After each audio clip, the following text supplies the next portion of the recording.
Hi guys, welcome to the 7-Man Show. Me, your host Sean. We're having a bit of a mishmash today.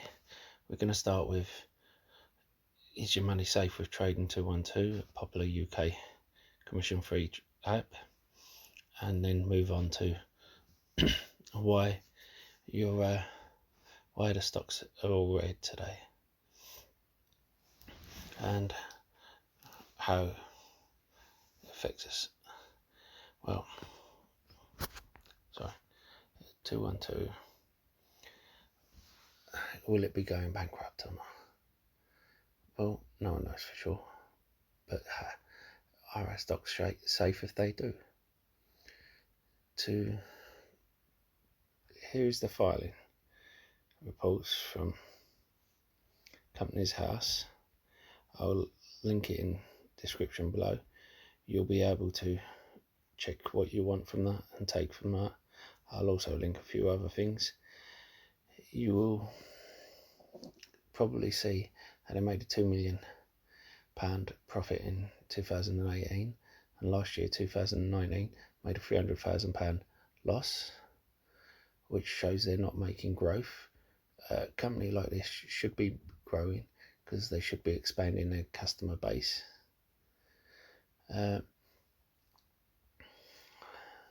Especially when you think what's been happening and how there was a bull run before the crash, and you would hope that this year they've made profit because of the amount of investors that have got in because of the crash. Anyway, let's look at whether your stocks and money is safe. They're FCA regulated, which means up to 85,000 is safe. However, your cash in trading 212 is actually held by Barclays. So what does that mean? That means if Barclays ends up going belly up and going bankrupt, that as long as you don't hold 85,000 in there, it's insured. Now, the tricky point comes if you hold a total of more than 85,000 when you include your trading 212 money and any savings you hold in Barclays of any kind, because it's only a total of 85,000 across all accounts. Now, of course, Barclays is unlikely to go bankrupt, but you never know. They said that about Barings Bank. That is why I have 5 platforms, because I predict they will grow to over 85,000 within time, and I want them all to be insured. Now, the other thing is, if trading 212 does go bankrupt, they cannot use or access that money from Barclays to pay off the bankruptcy costs, so it still stays there. Now, for the time being, it doesn't look like they're going bankrupt, but as I said, you don't know what's going to happen if you start getting creditors getting itchy fingers and wanting their money. Now, when it comes to the stocks, you'd think trading 212 holds the stocks because they are a broker, but actually they're a third party. They actually use Interactive Brokers as their broker, and Interactive Brokers actually holds the stocks and does all the trades. So again, as long as you don't hold 85,000 between your trading 212 and Interactive Brokers or any other company that is with Interactive Brokers at a time when Interactive Brokers goes bankrupt, not trading 212, Interactive Brokers, then you will be fine. If you do, then the difference, you will only be able to claim up to 85,000. Now, if Trading 212 goes bankrupt, you will then have to contact Interactive Brokers and tell them what you want to do with the stocks. Whether you want them to sell them, or whether you want them transferred to another broker, or whether you want them to send you the paper shares. Nah. I will come back to this.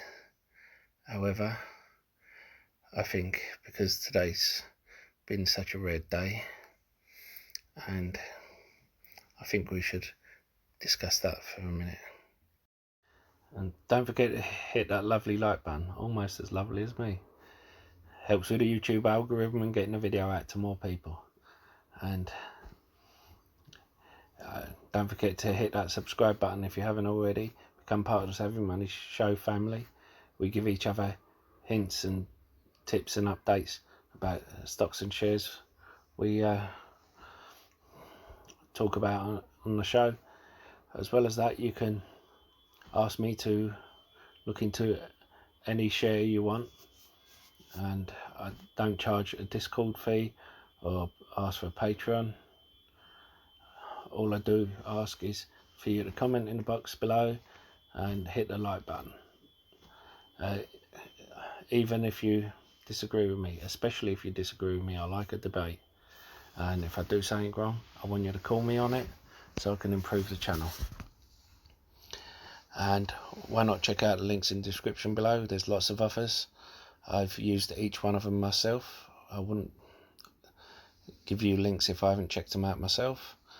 If you're looking for a free trading platform which should trade your stocks and shares, you know, you can get a free share worth up to £200 for signing up and depositing a small amount. A free trade only requires a £1 deposit. The others require £100 or dollars, depending on which one you go for. Staq has over 3,500 US stocks on their books, which is the biggest one outside of the US. Whereas Trading 212 is one of the best and easiest platforms to use. But as I said, I use all three. Anyway, on with the show. The stock market has correctly predicted the president more times than not. And majority of the time, basically everyone thinks Biden's going to win. No, they may be mistaken, because there have been mistakes in the past. However, it looks like it. And what's the first thing that Biden's going to do? Repeal the tax breaks to big companies that were cut from 35% to 20%. And he's going to put a 28% tax on them, on big business. Now his VP doesn't think that's enough. She wants to put 35% on them. Now, basically, he also vowed to expand the Affordable Care Act. Now, that just tax is going to hit everyone's earnings per share. The medium companies who have only just hit profitability or are trying to get to profitability in the next year or two, it's going to hit them, knock their profitability out of the water. And he's vowed to expand the Affordable Care Act. If he does, then it would be bullish for healthcare stocks, and one or two in particular, but I think all of them will go up.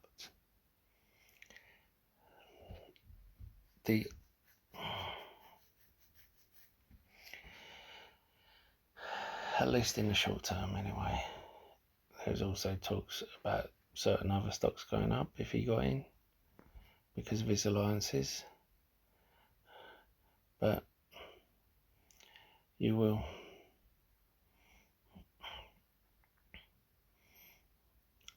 I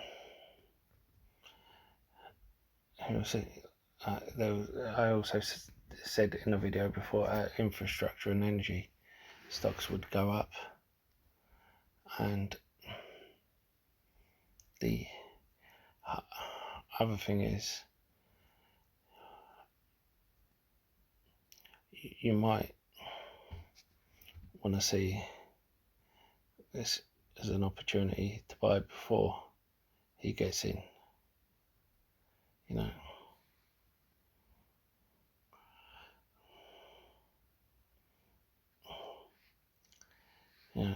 Trump has promised infrastructure and hasn't delivered. He has been against renewable energy, whereas Biden's for renewable energy. And yes, there's subsidies for the likes of Tesla at the moment, but I think you'll find even better ones coming if he comes in. Now,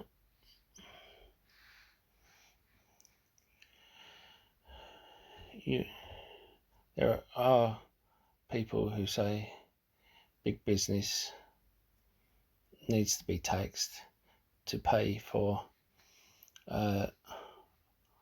all the debt, all the money printing, because each time there's a banking crisis, there's a housing crisis, there's a financial crisis, big business are the ones who get us into these crises, and then they get bailed out. And now it's time for them to bail out the country when the country needs bailing out. But the way the market's looking at it is these institutions, these people who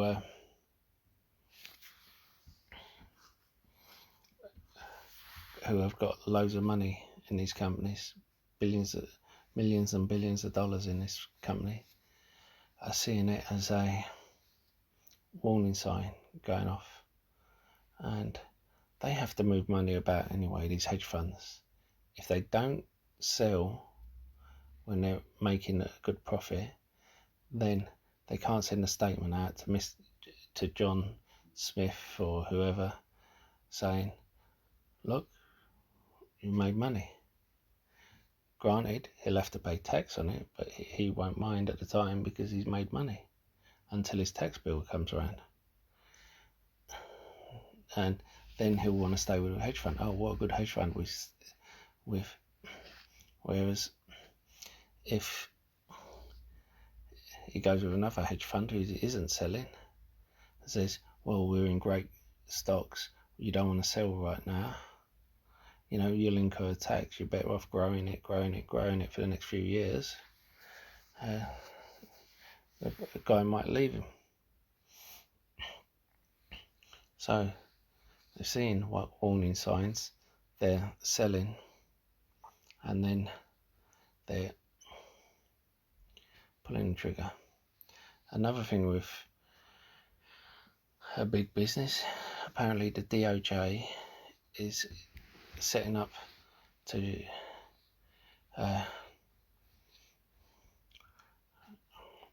antitrust case against Google.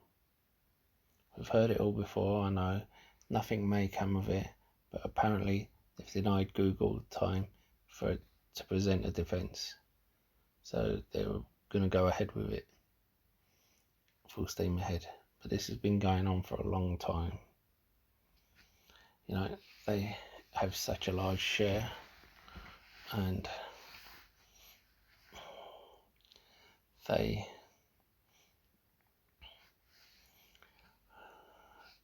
do kind of monopolise the market, but at the same time, so do the others who are accused of it. I do think it might come round that Apple may have to abandon the Apple tax and just put in like a small 10 to 15% fee, but I may be wrong on that. I'm not too sure on that one.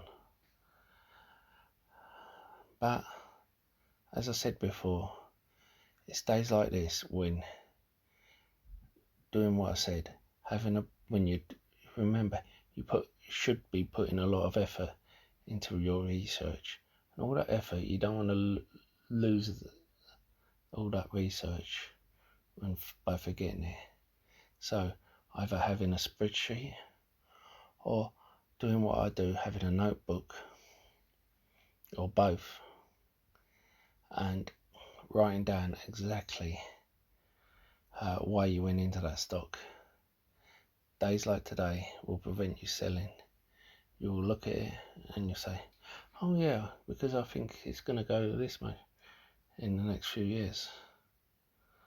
And that's the sort of thing that will prevent you selling. Through days like this, for a crash, and whatever. And also having a well-balanced portfolio, not just tech heavy or one stock heavy. That's why you don't always go too heavy into one stock, and you don't buy when it's overpriced. Anyway, that's all about today's red signals. Now, we've spoken about the presidential effect on it. We've spoken about the fact that you've had retail buyers going into some of these stocks, pulling their money. You've had profit taking. Now, we've also had the sectors where, like Robinhood Energy, jobs are going because the customer base is sold to British Gas. So we've had these sort of swings. So now we're having construction activity slowing in August because projects are put on ice. But again, if Biden gets in, that should be restarted. So it's up to you what you want to go into. However, what you can do is use all this information to come up with a plan. Now,